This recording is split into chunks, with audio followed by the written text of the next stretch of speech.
So we have a leak right here. I started to dig it away. So we're gonna dig up this tubing right here. You can see this hole's filling up.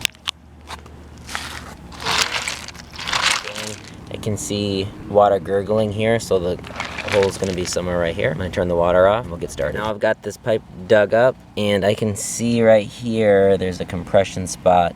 I can feel a crack on both sides right here. So this is gonna be where the hole, I can see water coming out here. I'm gonna turn the water on, we can see what it looks like. Water's coming out of both sides, it's filling that hole back up. It's going about 25 feet out into the road, so there's a lot of pressure in here. So we're gonna turn this water off. We're gonna cut off about 4 inches on both sides of this hose. All you really need is something sharp to cut this. You do not want to use a saw or anything that's gonna cut little tiny plastic frays in that could get into the tubing and clog up your sprinkler heads. So you want to use a sharp knife. So now to make these cuts, you don't have to go too far to either side of this, a few inches on each side. So this is here, I'm gonna go about 3 inches over to the other side. So 3 to 4 inches is probably a good distance from that hole. And then I also have to go to the other side of this fitting here.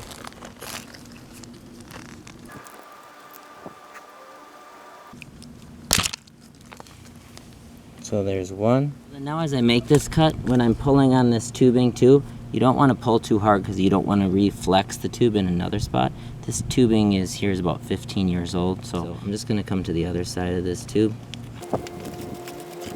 and make that cut. So now that I've made this cut, we're going to take this tubing, we're going to go into the nursery, make sure we get the correct size tubing. I'm at Star Nursery, it's 99 cents for 1 foot, $3.99 for like 10 feet. And then the drip couplings are 69 cents, or more expensive ones for $1.49. So these connector pieces, they're only 69 cents each. It's a lot cheaper than having to drive there a bunch of times. So more than likely this is gonna leak again. We bought a couple extra. You should have a few of those on hand. And then we have some extra sprinkler heads, which it's nice to have some of those on hand as well. We got a roll of tubing. It was 15 feet for $3.99 or 99 cents for 1 foot. Now I've lined up this tubing.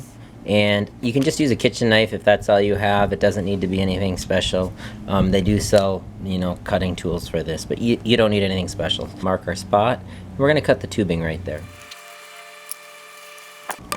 So now that I've cut that, I have my piece right there. After cutting this piece, you're gonna take your finger, you're gonna go around this edge, you're gonna make sure there's no loose pieces that are in there. You're also gonna do it with the piece that's in the ground.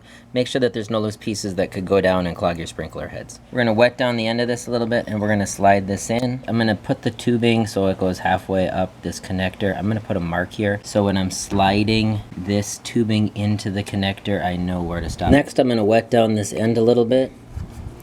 And then I'm going to push this connector in, wiggle it around. There we go. And then we're gonna slide it up to our mark right here. And then now that you have that side done, we'll just do the same thing to the other side.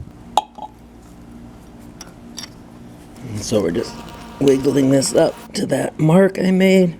Okay, so now I know both of these are in halfway, and now we'll just finish by connecting this to the outside tubing. Before you connect this, you're gonna wanna make sure the outside of this external tubing is clean as well, so that when we slide it on, there's no debris in there.